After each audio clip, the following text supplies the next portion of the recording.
उत्तर प्रदेश के सियासी रण में जो लड़ाई थी वो जाट लैंड से लेकर यादव लैंड से लेकर अब अवध की तरफ आ गई है।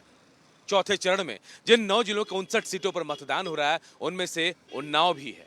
उन्नाव जिला, जी हां, उन्नाव के 6 विधानसभा सीटों पर मतदान हो रहे हैं और इन मतदान में हम आपको बताएं एक सीट ऐसी जहां बीजेपी का आज तक खाता नहीं खुला है।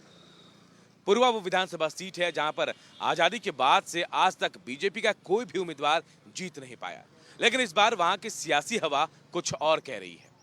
2017 की बात करें तो पूर्वा से बीएसपी के उम्मीदवार ने जीत हासिल की थी, लेकिन उसके बाद वही उम्मीदवार जो है वो अब बीजेपी में शामिल हो गए हैं और बीजेपी से ताल ठोक रहे हैं और उम्मीद यही की जा रही है कि इस बार पूर्वा में कमल खिलेगा। इसके अलावा हम आपको बता दें 5 विधानसभा सीटें जो उन्नाव की हैं पहले से बीजेपी के खाते में हैं, यानी 2017 के चुनाव में उन्नाव की 5 विधानसभा सीटों पर बीजेपी काबिज हुई।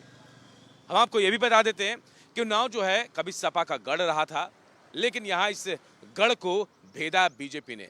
साक्षी महराज भी कह रहे हैं कि इस बार 6 की 6 सीटें वो मोदी सरकार, योगी सरकार की झोली में डालेंगे। उन्नाव का अपना खास महत्व भी है। उन्नाव इसलिए भी महत्वपूर्ण हो जाता है क्योंकि ये अवध का हिस्सा है और अवध की लड़ाई जो है जो जीतेगा सरकार उसकी ही बनेगी, ऐसा भी कहा जाता है। उन्नाव कई मायनों में अलग भी है क्योंकि यहाँ जो सियासी रंग है वो बिल्कुल अलग है। चाहे जात पात की बात करें, सामाजिक परिवर्तन की बात करें, उन्नाव हमेशा से इसका साक्षी रहा है। उन्नाव की लड़ाई का आज जो चुनाव हो रहे हैं इसमें सियासी समीकरण क्या बदलेंगे, ऊंट किस करवट बैठेगा, ये कहा नहीं जा सकता, लेकिन सभी सीटों पर मुद्दे जो हैं विकास के नजर आए। मुद्दे नारी सुरक्षा के भी सामने आए। हालांकि कई लोग ये भी कह रहे हैं कि रोजगार का मामला भी सामने आया, लेकिन ऐसे लोग कम ही मिले जो इस मामले पर बोल रहे हैं।